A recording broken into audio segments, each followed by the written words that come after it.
Mervin's Crickwiz is back. So is England's misery down under in Australia.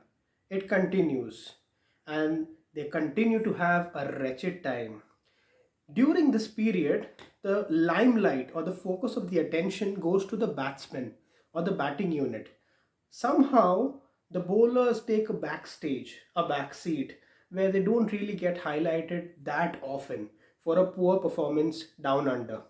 I will show you two instances where the bowlers have to up their game for the remainder of the series and for future series overseas for English bowlers, which they would have to look into very carefully. Number one is the England bowling strike rates in Australia post 2000 in the 21st century. And number two, how many balls do they take to pick up the very first wicket to break the opening partnership in the first innings with the ball. So these two aspects, which I'm going to show you in this video today, will help focus why that 2010 series or Ashes, which they won 3-1, was so emphatic and so very different from the rest of the Ashes trip down under for the Poms. If you look at the upcoming visual, it will clearly illustrate to you the bowling strike rates of the English bowlers right from 2002 tour right up until 2017-18. Current series are ongoing, so no details updated there. But if you look at these bowling strike rates, these are the number of balls required to pick up a wicket. You clearly see that 2010 stands apart. You have 59 balls per wicket.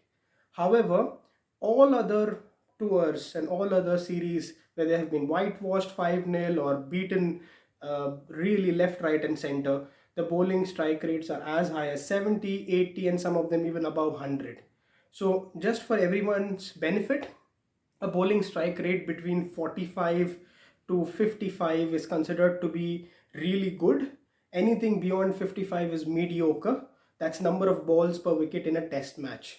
So that tells you why that 2010 series was so very good for the English team as overall, but more from a bowling perspective.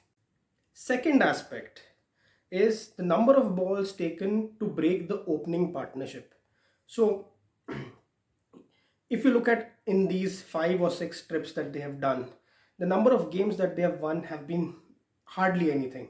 Just one game before this 2010 series, 3 games in that 2010 series, and nothing after that. So the games that they have won, they have taken about 47 to 48 balls to pick up that first wicket on an average. There have been certain games where they have striked really very early to break that opening partnership. The games that they have lost, as per the visual, they take close to 70 balls to pick up the first wicket. So what is the relevance of this? The relevance is that the opening partnership lays the foundation at the start of the first innings, at the start of the first batting innings or the first bowling innings. If you strike early, you create chaos in that top order or the middle order of the opposition. And especially when you have a poor record, you're visiting away overseas down under. If you have a strike rate as high as that, it's difficult for you to then come back into the game. It's a 5-day game, very well. The point is very clear, but the initial breakthrough, the initial momentum, the initial, let's say, leap that you take as you move ahead in the test match, it gives you that advantage for you to dominate. It gives you an advantage to later on go ahead and press for a win. So both of these two aspects have to be something which they have to really watch out for and improve. They haven't in this series so far. In the remaining 2 matches, let's wait and watch how this unfolds. Please share your comments, views. Please subscribe for more on Mervin's Crickwiz. Happy New Year 2022.